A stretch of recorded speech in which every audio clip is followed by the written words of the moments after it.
नमस्कार। आकाशवाणी जयपुर अजमेर से प्रस्तुत हैं प्रादेशिक समाचार।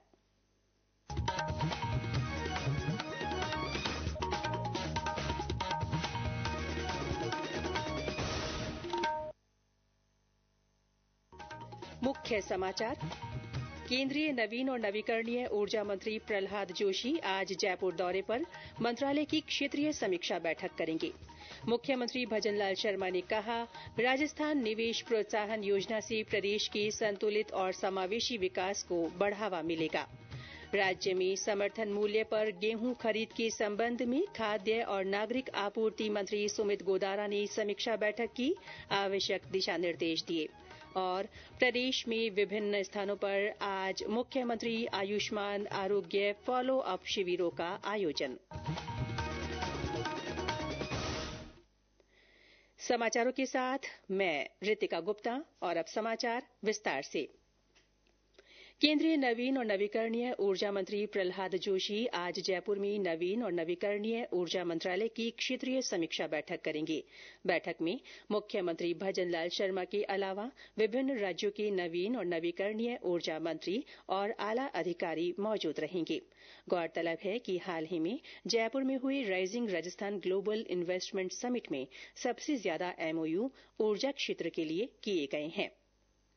मुख्यमंत्री ने कहा है कि राजस्थान निवेश प्रोत्साहन योजना 2024 से प्रदेश के संतुलित और समावेशी विकास तथा रोजगार के अवसरों को बढ़ावा मिलेगा। श्री शर्मा ने कहा कि राज्य सरकार उद्योग और सेवा क्षेत्र के लिए अनुकूल वातावरण तैयार कर रही है, ताकि प्रदेश की अर्थव्यवस्था को $350 बिलियन तक ले जाने के संकल्प को पूरा किया जा सके। वे कल मुख्यमंत्री कार्यालय में उद्योग, व्यापार, कर सलाहकार संघों और सेवा क्षेत्र के प्रतिनिधियों के साथ बजट पूर्व चर्चा कर रहे थे। श्री शर्मा ने कहा कि प्रतिनिधियों के सुझावों को बजट में शामिल करने का हर संभव प्रयास किया जाएगा। बैठक में उप मुख्यमंत्री दिया कुमारी, उद्योग मंत्री कर्नल राज्यवर्धन सिंह राठौड़, उद्योग राज्य मंत्री के विश्नोई भी मौजूद रहे। केंद्रीय जनजातीय कार्य मंत्रालय की ओर से आज नई दिल्ली के भारत मंडपम में प्रधानमंत्री जनमन पर जिलाधिकारियों का राष्ट्रीय सम्मेलन आयोजित किया जा रहा है। जनजातीय कार्य मंत्री जुएल ओराम और जनजातीय कार्य राज्य मंत्री दुर्गादास उइके सम्मेलन में भाग लेंगे। सम्मेलन में ग्रामीण विकास, आवास, सड़क, छात्रावास, पेयजल, आंगनबाड़ियों और बहुउद्देशीय केंद्रों के संचालन पर विचार विमर्श किया जाएगा। सम्मेलन का उद्देश्य सुधार की संभावना वाले जिलों की प्रगति को सुगम बनाना और मिशन के उद्देश्यों को जल्द पूरा कर अंतिम छोर तक लाभ पहुंचाना है। इसमें 18 राज्यों के कुल 88 जिले शामिल होंगे। बच्चों को खेल खेल में शिक्षा से जोड़ने के लिए कोटा के खैराबाद ब्लॉक के 86 स्कूलों में खिलौना बैंक बनाए गए हैं। कोटा में चल रही इसरो की प्रदर्शनी के समापन अवसर पर शिक्षा मंत्री मदन दिलावर ने खिलौना बैंक का उद्घाटन किया।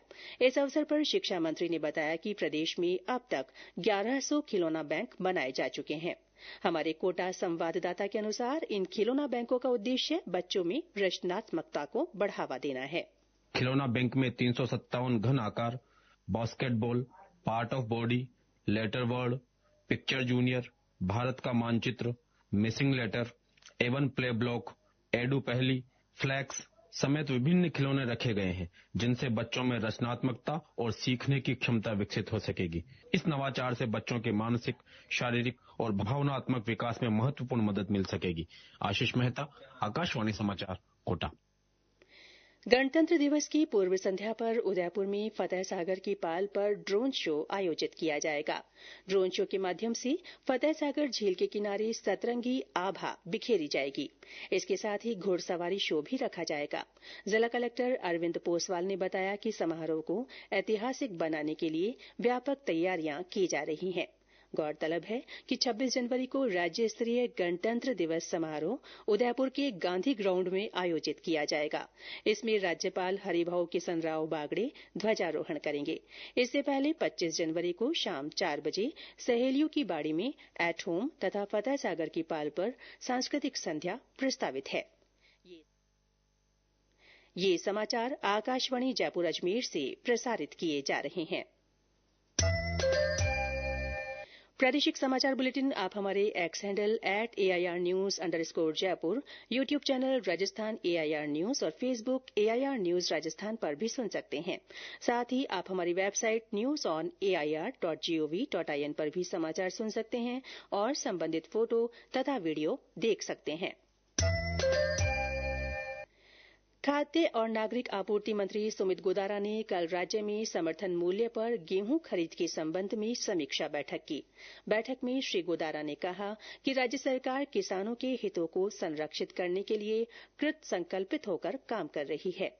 उन्होंने अधिकारियों को गेहूं की खरीद के लिए सभी तैयारियां समय से पूरा करने के निर्देश दिए। उन्होंने खरीद प्रक्रिया में शामिल सभी 5 एजेंसियां FCI, राजफेड, तिलम संघ, FCCF और नेफेड को आपस में मिलजुल कर काम करने को कहा। श्री गोदारा ने अधिक उत्पादन की संभावना वाले क्षेत्रों में नए खरीद केंद्र खोले जाने और मंडियों में खरीद के लिए उचित स्थान की व्यवस्था करने के निर्देश दिए। गौरतलब है कि प्रदेश में समर्थन मूल्य पर गेहूं की खरीद 10 मार्च से शुरू होगी, जो 30 जून तक चलेगी। गेहूं बेचने के लिए राज्य सरकार के पोर्टल पर 25 जून तक ऑनलाइन रजिस्ट्रेशन करवाया जा सकता है। प्रदेश में विभिन्न स्थानों पर आज मुख्यमंत्री आयुष्मान आरोग्य फॉलो अप शिविर लगाए जा रहे हैं। जैसलमेर के फलसुंड और मोहनगढ़ कस्बे में आयोजित शिविर में गर्भवती महिलाओं की प्रसव पूर्व जांच के साथ साथ अन्य रोगों की निःशुल्क जांच भी की जाएगी। सवाईमाधोपुर में जिला अस्पताल में शिविर लगाया जाएगा। इस शिविर में परिवार कल्याण परामर्श केंद्र की ओर से टेली कंसल्टेशन की सुविधा उपलब्ध होगी। बाड़मेर के सेड़वा में शिविर लगाया गया है। सेड़वा के उपखंड अधिकारी बद्री नारायण बिश्नोई ने स्थानीय लोगों से शिविर का ज्यादा से ज्यादा लाभ उठाने की अपील की है। फॉलो अप शिविर में बाड़मेर जिला मुख्यालय के विभिन्न विशेषज्ञ आंख, नाक, कान, गला, चर्म, रति, अस्थि, मनोरोग आदि बीमारियों का उपचार करेंगे। अतः उपखंड क्षेत्र के समस्त ग्रामीणों से मेरा आग्रह है कि आप शिविर में आए और इन बीमारियों से जुड़े हुए लोगों को शिविर तक लाएं और उनका इलाज करवाएं। शिविर का लाभ लें। धन्यवाद। पाली जिले की ग्राम पंचायतों में पौधशालाएं बनाई जाएंगी। हमारे संवाददाता ने बताया कि हरियालो राजस्थान अभियान के तहत ये पौधशालाएं विकसित की जाएंगी। इसके तहत पंचायतें पौधरोपण के कार्य में आत्मनिर्भर बनेगी। रोपण से गांव भी हरे भरे होंगे। पंचायत स्तर पर पौधशाला की सुविधा से किसानों को नजदीक से ही अपने खेत पर लगाने के लिए पौधे उपलब्ध होंगे। सार्वजनिक पार्क, बगीचे, औद्योगिक क्षेत्र में बड़ी संख्या में पौधरोपण के लिए पौधों की कमी नहीं रहेगी। ग्राम पंचायत की आय भी बढ़ेगी। हर पौधशाला में औषधीय, फल, छायादार पेड़ सहित अनेक प्रजाति के हजारों पौधे तैयार किए जाएंगे। विशारद जोशी, आकाशवाणी समाचार, पाली। प्रदेश में एक नए पश्चिमी विक्षोभ के सक्रिय होने से तापमान में बढ़ोतरी हुई है। इससे कड़ाके की ठंड से राहत मिली है। मौसम केंद्र जयपुर के निदेशक राधेश्याम शर्मा ने बताया कि इस विक्षोभ के असर से कल से कुछ स्थानों पर बारिश की संभावना है। इसके साथ ही सर्दी बढ़ने के भी आसार हैं। आगामी 24 घंटों में एक और नया पश्चिमी विक्षोभ सक्रिय होने की संभावना है और इस सिस्टम के असर से पिछले 2-3 दिनों से लगातार न्यूनतम और अधिकतम तापमान में 3 से 4 डिग्री सेल्सियस की बढ़ोतरी दर्ज हो चुकी है और इस सिस्टम के असर से 22 जनवरी को दोपहर बाद शाम के समय खासकर शेखावती क्षेत्र और जो राजस्थान के उत्तरी हिस्से जो पंजाब हरियाणा की तरफ लगते हैं, इसके अलावा जो यूपी से लगने वाले इलाके हैं, अलवर, भरतपुर, धौलपुर, इसके अलावा झुंझुनू, सीकर, इन जिलों में कहीं कहीं हल्की और कहीं कहीं मध्यम बारिश होने की संभावना है। शेष ज्यादातर इलाकों में मौसम मुख्यतः शुष्क बना रहेगा।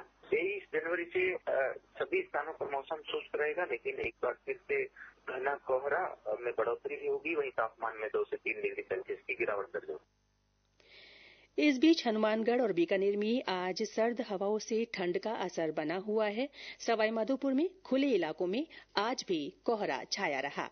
और अंत में मुख्य समाचार एक बार फिर। केंद्रीय नवीन और नवीकरणीय ऊर्जा मंत्री प्रहलाद जोशी आज जयपुर दौरे पर मंत्रालय की क्षेत्रीय समीक्षा बैठक करेंगे। मुख्यमंत्री भजनलाल शर्मा ने कहा, राजस्थान निवेश प्रोत्साहन योजना से प्रदेश के संतुलित और समावेशी विकास को बढ़ावा मिलेगा।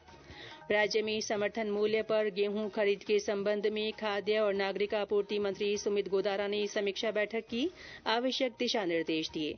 और प्रदेश में विभिन्न स्थानों पर आज मुख्यमंत्री आयुष्मान आरोग्य फॉलो अप शिविरों का आयोजन। इसके साथ ही प्रादेशिक समाचार बुलेटिन समाप्त हुआ। हमारा अगला बुलेटिन दोपहर 1 बजे प्रसारित किया जाएगा। नमस्कार।